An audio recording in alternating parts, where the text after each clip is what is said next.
Now listen to this. This is mind-boggling. This is just too much. This hadith is too much. As in, it's so powerful. If we were to reflect on it, you should, maybe faint. When Allah loves a slave, He calls on Jibril. Who's Jibril? You know who Jibril is? The greatest of the malaika, as far as Ahlul Sunnah wal Jama'ah. The one whom when the Prophet ﷺ saw, he fainted alayhi salatu wasalam, because of his wings had covered the horizon. Jibril, the angel who's responsible for the most virtuous thing, which is conveying the revelation from Allah to the messengers of Allah. Jibril, and what do you know about Jibril? Allah said, whoever is adu, whoever is an enemy to Jibril, then Allah is the enemy to the disbelievers. Allah defended Jibril in the Quran. Jibril, the one who took the Prophet ﷺ in Al-Isra al-Mi'raj, in the ascension to the heavens. Jibril, the malak, which we don't know what to say about, because of his honor and his virtue in the sight of Allah. Allah will call on him to share with him the love which He has for you. Allah doesn't need to do this. He could not do this, but Allah likes to do this, so He does it. He says, I love Fulan. Now I want you to think that Fulan is you. Whatever your name is, Ahmad, Mayroub, whatever your name is. Imagine Allah above the heavens, above the throne, in His greatness and His majesty, which is beyond our human comprehension, calls out to Jibril to inform him that He loves you. And then only that, فَأَحِبَّهُ, then He commands Jibril to love you also. So Jibril now loves you. Allah and Jibril love you. But it doesn't end there. Jibril then will call upon the inhabitants of the sama. Who are they? All the malaika.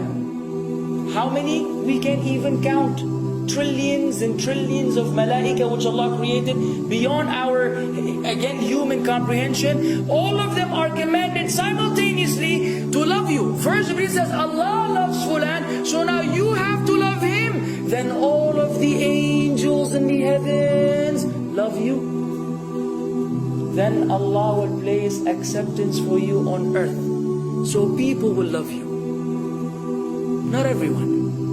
You may be saying, why do I have enemies? People who love the Sunnah will love you. The people who love Allah and His Messenger will love you. The people who are upon the correct aqidah and methodology will love you. Other people may hate you because of a problem in them, not because of a problem in you. Because you may say, well, this fasiq, this evil, disobedient person doesn't love me. Don't expect him to love you. He loves people like himself. Who will love you? Righteous people. Righteous people. Well, they don't know why. They don't even know why. You've never even given them $1 or a rial or a pound. You've never done anything for them. Maybe you scream at them. Maybe you do other things. It's Allah. Why? Because Allah had loved you first, then Jibril had loved you first, then the malaika loved you afterwards, then Allah put acceptance for you on earth, so people have no choice but to love you. We ask Allah to make us among them. Now what better than that? What else do you want? What else do you want? What? If you're a person whom Allah loves, in every movement you go, you do, you stray, you sleep, whatever you do, you are among those whom Allah loves and Jibreel loves and the angel loves. What else do you want, ya akhi? You're guaranteed success in this life and in the life to come. Guaranteed. No way Allah will punish you. No way. No way Allah will punish someone whom He loves. But the hadith doesn't stop. The hadith has a very saddening continuation, which we should seek refuge with Allah from. وَإِذَا أَبْغَضَ عَبْدًا, and if Allah hates a slave, He also calls on Jibril. And He informs Jibril that He hates this person. So He will command Jibril to hate this person. Then Jibril will tell the angels to hate this person. Then Allah will put hatred for him on earth. La ilaha illallah. Imagine you walking upon the planet, the face of the earth which Allah created, while Allah hates you, and the angels hate you, and Jibreel hates you, and the righteous people hate you. What a sad state for a human being. And ikhwan, we could be one of those as well. If you are prideful, arrogant, you are qualified for this hatred, because Allah does not love kulla mutakabbirin jabbar. Allah does not love the arrogant, the prideful. If you go against the sunnah, then Allah does not love those who go against the sunnah. If you don't observe taqwa, and you don't observe ihsan, and you don't observe tawbah and tatahur, then again we are disqualified. If you, many things which we can mention, many things which will bring about Allah's hatred and deprive us of Allah's love. It's a very sensitive situation, meaning right now you have to be one of these two. Either Allah loves you or He doesn't. But there's always good news, even for those people whom we can be amongst. It's not too late because you're alive. It's not too late because it's Ramadan. It's not too late because you're breathing. Even if you led a life of someone who had attained Allah's hatred, if you were to return to Allah, then Allah will love you and be happier. He will be so happy with your tawbah than a man who lost his mount in the desert.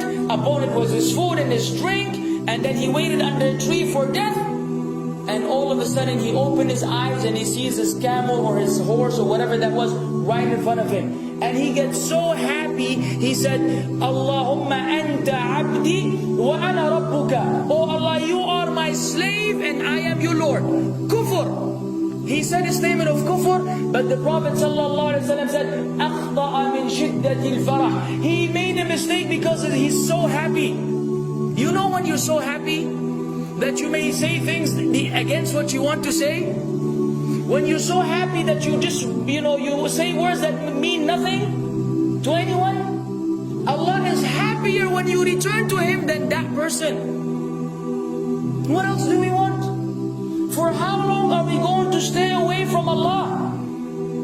For how long are we going to lead the life of the heedless? For how long are we going to go against the sunnah? What are you waiting for? Death?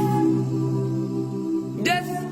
حتى إذا جاء أحدهم الموت قال رب ارجعون لعلي أعمل صالحا فيما تركت كلا. Until when death comes to one of them, you say, oh Allah, allow me to return so that I may do good in that which I left behind. And it will be said to him, no, it's only a word. إنها كلمة هو قائلها. It's nothing but a wish and a word he will have. It will not be fulfilled. Let us not wait for death, ya akhwan. If each one of us here, by Allah, if each one of us here acted upon the sunnah, lived according to the sunnah, and invited people to the sunnah, and enjoyed what is good, and forbade what is evil, wallah, we will make a major change in the city in which we live. And if Muslims here and this all over the world had that same attitude, then we will change the condition of the whole ummah. So no enemy can come and play games with us. We will squash them, all of them. Because Allah will defend. In tansurullah yansurkum wa yuthabbit aqdamakum. If you aid Allah's deen, Allah will aid you and will keep your feet firm. But we don't even live according to the sunnah, let alone be given victory over the enemies. So we're being humiliated in everywhere we go in the world. So let us make that change. Now that Ramadan is here, now that you've been given this sudden inclination towards good, if we don't succeed, if we don't take advantage of this month, wallahi, we are losers.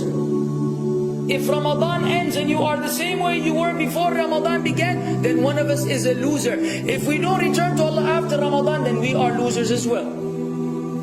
So tonight, bi'idhnillah, always on our mind, attaining Allah's love, acquiring Allah's love, fetching for the sunnah, and acting upon it whenever we're able to do so.